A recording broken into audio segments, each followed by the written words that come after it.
Hello అండి, welcome back to our channel. ఎలా ఉన్నారండి అందరూ?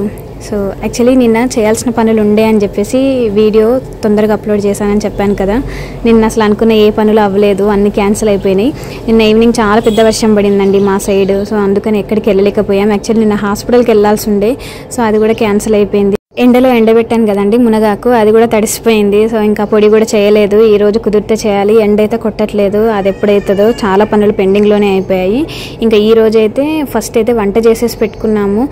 పిల్లల కోసం పప్పు అండ్ మా కోసం కొంచెం కారం వేసుకొని పప్పు, ఇంకొకటి వచ్చేసి ఎగ్ పులుసు అయితే నేను చేస్తున్నాను అనమాట. రేపు చాలా పెద్ద పని ఉంది మా ఇంట్లో. మా తాతగారిది తద్దినం అనమాట, ప్రతి సంవత్సరం చేస్తారు చూడండి. సో అది అంటే మా డాడీ వాళ్ళ ఫాదర్ది, మా నాన్న వాళ్ళ నాన్నది, మా తాతగారిది. సో అది చాలా పనులు ఉంటాయి మా ఇంట్లో. ఆ వ్లాగ్ అనేటువంటిది అస్సలు మిస్ అవ్వకండి. ఒక 15 నుంచి 17 రకాల కూరగాయలతో అయితే మా అమ్మ ప్రతి సంవత్సరం చేస్తూనే ఉంటుంది అనమాట. సో చాలా రకాల కూరగాయలు అండ్ మీకు తెలియని కొన్ని వంటకాలు కూడా, కొత్త వంటకాలు. ఇప్పటివరకు మీరు మేబీ ఆ నేమ్ కూడా వినుండకపోవచ్చు.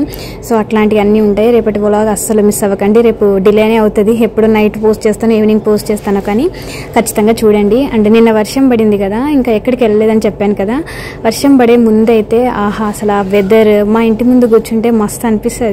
సో ఇంకా అసలు అనుకోలేదు పవర్ పోతుందని అనుకోలేదు.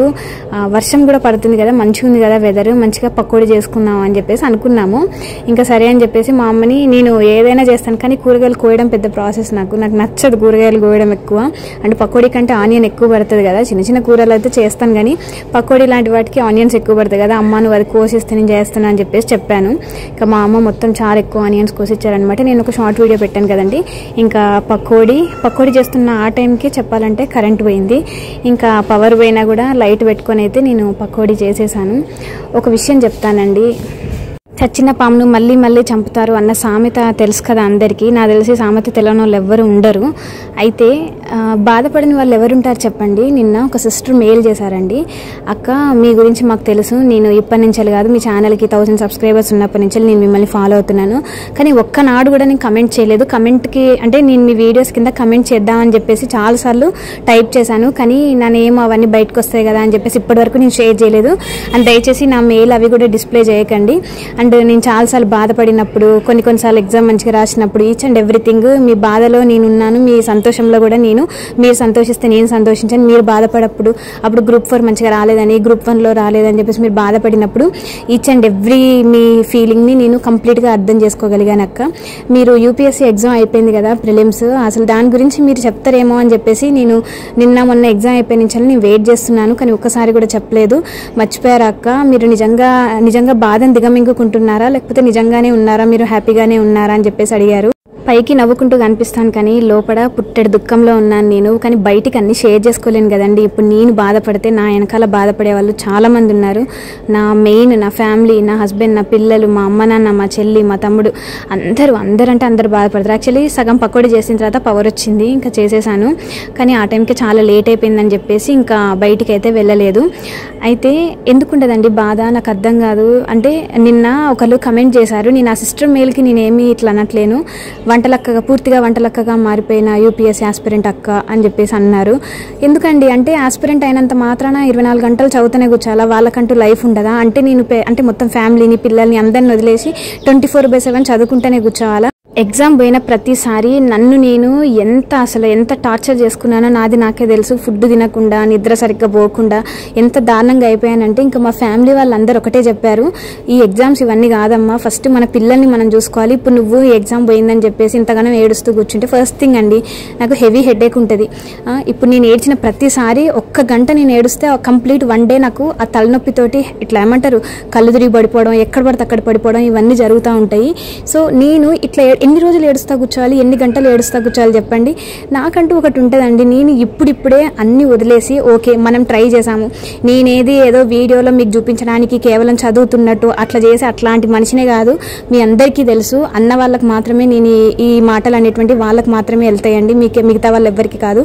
నన్ను అర్థం చేసుకునే వాళ్ళు ఎవ్వరికి నేను చెప్పాల్సిన అవసరం లేదు. ఎందుకంటే ఫస్ట్ నుంచి నాతో ట్రావెల్ చేస్తున్న వాళ్ళందరికీ నేను ఏంటనేది తెలుసు.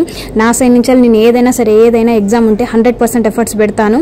ఎఫర్ట్స్ ఎఫర్ట్స్ పెట్టి నాకు రాలేదు అని చెప్పేసి అంటాను, కానీ ఎఫర్ట్స్ పెట్టకుండా ఏదో అల్లాటప్పగా చదివేసి ఎగ్జామ్స్ రాయడం అనేటువంటి చాలా రేర్. మొన్న మీరు అనొచ్చు మరి గ్రూప్ 1 ఒకటి మంచిగా రాశారు, గ్రూప్ 2, 3, 4 మరి మంచిగా రాయలేదు కదా, అల్లాటప్పగానే రాశారు కదా అని అంటే అవి కూడా రాశాను. కాకపోతే గ్రూప్ 1 ఎఫెక్ట్ అనేటువంటిది రిమైనింగ్ గ్రూప్ 2కి గ్రూప్ 3కి పడింది. ఫస్టే గ్రూప్ 4 వచ్చింది కాబట్టి దాని మీద ఎఫెక్ట్ పడలేదు, అందుకని DV దాకా వెళ్ళొచ్చాను నేను. సో అదనమాట మ్యాటర్. ఏది పడితే అది అనకండి, ఎందుకంటే తీసుకునే వాళ్ళు తీసుకోలేరు. నాకు UPSC అటెంప్ట్స్ అయిపోయిన తర్వాత 2023 వాజ్ మై లాస్ట్ అటెంప్ట్. ఎంత ఏడ్చానో అసలు నాకు మాత్రమే తెలుసు. ఫస్ట్ థింగ్, ఒకళ్ళని అనే ముందు ఆ మాట ఒకళ్ళని అనే ముందు వాళ్ళు ఎంత బాధపడతారు అనేటువంటిది ఒకటి ఆలోచించుకోండి. అండ్ ఇట్లా అనేవాళ్ళు మ్యాక్సిమం మగవాళ్ళే ఉన్నారు, అండ్ ఈ మధ్య ఆడవాళ్ళు కూడా అంటున్నారులేండి.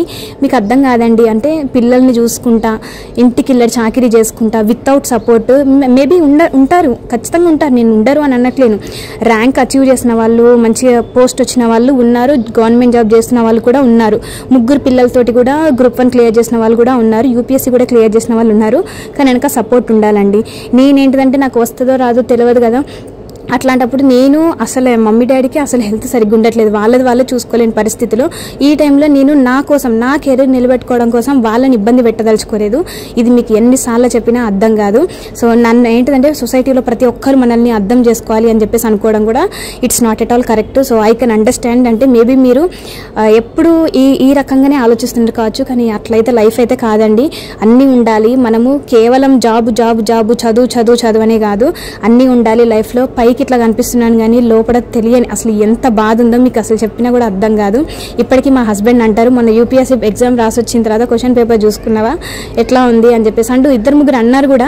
అక్క మీరు మీ నోట్స్ అనేటువంటిది మాకు చాలా బాగా యూజ్ అయింది అక్క, మీరు చెప్పిన హిస్టరీ బిట్స్ అసలు కొన్ని అయితే స్ట్రైట్ ఫార్వర్డ్ బిట్స్ కూడా వస్తాయని చెప్పేసి మీరు ఇండియన్ హిస్టరీ పాలిటీలో చెప్పారు కదక్క, స్ట్రైట్ ఫార్వర్డ్ క్వశ్చన్స్ వచ్చాయక్క, UPSC ప్రిలిమ్స్లో పడ్డాయి. అసలు నేను అస్సలు ఎక్స్పెక్ట్ చేయలేదు, మీ నోట్స్ ఓన్లీ గ్రూప్ 1కే యూజ్ అవుతుంది అని అనుకున్నాను, కానీ UPSC ప్రిలిమ్స్లో పడడం అనేటువంటిది నిజంగా నేను షాక్ అయ్యాను. ఖచ్చితంగా ఇప్పటి నుంచి మీరు ఏ క్లాస్ చెప్పినా కూడా వదలకుండా నేను చూస్తాను అక్క అని చెప్పేసి అన్నారు. ఇంకా నాకు ఇంతకంటే ఏం కావాలి చెప్పండి, అంత పెద్ద కమెంట్, అంత పెద్ద మెయిల్స్, నాకు ఇంకేం కావాలి చెప్పండి. ఇంకంతేనండి, ఇంతకు మించి నేను ఎక్కువ చెప్పదలుచుకోలేదు. నేను అదే చెప్తున్నాను, నేను చదువుతానండి. ఈ ఒక్క 1 మంత్ నన్ను అంటే ఆస్పిరెంట్ కాకుండా నార్మల్గా నేను ఒక హౌస్ వైఫ్ వ్లాగ్స్ అనేటువంటి నేను పెడతాను అనేటువంటి నేను ఫస్ట్లోనే చెప్పాను. ఎందుకంటే కంప్లీట్లీ నేను డిస్టర్బ్ అయి ఉన్నాను ఈ ఎగ్జామ్స్ వల్ల. ఎందుకంటే మీ అందరూ చూస్తూనే ఉన్నారు కదా. సో ఇది మా చెల్లి ట్రైపోడ్ అండి, మా చెల్లికి కూడా యూట్యూబ్ ఛానల్ ఉంది కదా, తను ట్రైపోడ్ తీసుకుంది. యాక్చువల్లీ నేను మొన్న 1000 రూపీస్ పెట్టి తీసుకున్న ట్రైపోడ్ విరిగిపోయిందని చెప్పేసి అన్నాను కదా, మా చెల్లి ట్రైపోడ్ బాగుందక్క అని చెప్పేసి అన్నది. కానీ ఇది ఎక్కువ కాస్ట్ అంట, 1500 ఏమో అని చెప్పారు. మీషోలో తక్కువనే దొరుకుతాయి, కానీ ఇది అమెజాన్లో తీసుకున్నాక స్టాండర్డ్గా ఉంది, ఇది తీసుకోవడానికి ట్రై చేయని అన్నారు. కానీ వామ్మో మనకు వచ్చే జీతానికి ఇంత కాస్ట్లీ పెట్టేసి కొనలేను అని చెప్పేసి అన్నాను. ఇక్కడ ఉంటే ఒకళ్ళు కుదిరితేనేమి ఇది వాడతానమ్మా అని చెప్పేసి అన్నాను అనమాట. సో ఇంకొక విషయం చెప్తానండి, ముఖ్యంగా హౌస్ వైఫ్స్ ఒకవేళ పిల్లలతోటి ఉండి ఎగ్జామ్స్ కానీ పెద్ద ఎగ్జామ్స్కి ప్రిపేర్ అవుతున్న వాళ్ళని మాత్రం దయచేసి వాళ్ళని ఇట్లా సూదులతోటి పొడిచే మాటలు అయితే అనకండి ప్లీజ్ అండి. అంటే అర్థం చేసుకునే వాళ్ళు అర్థం చేసుకుంటారు, కానీ కొంతమంది డైజెస్ట్ చేసుకోలేరు. సో ఇట్లాంటి చాలా కేసెస్ కూడా చూస్తున్నాము మనము. సిచ్యువేషన్స్ అనేటువంటి ఎక్సీడ్ అయిపోయినప్పుడు వాళ్ళ బాధను తట్టుకోలేక ఎక్కడెక్కడికో వెళ్తూ ఉంటాయి ఆ సిచ్యువేషన్స్ అనేటువంటి. నేను ఇంకా తట్టుకొని నన్ను నేను మోటివేట్ చేస్తూ ఇక్కడ దాకా రాగలడమే ఎక్కువ అని అనుకుంటాను. సో అంతేనండి, ఇంతకుమించి నేను ఎక్కువ ప్రొలాంగ్ చేయదలుచుకోలేదు. దయచేసి ఏ మాట పడితే ఆ మాట అనకండి. తీసుకునే వాళ్ళు తీసుకుంటారు, కానీ కొంతమంది తీసుకోలేరు అనమాట. సో అది thank you so much for watching this video. అంతేనండి, ఛానల్ సబ్స్క్రైబ్ చేసి సపోర్ట్ చేయండి.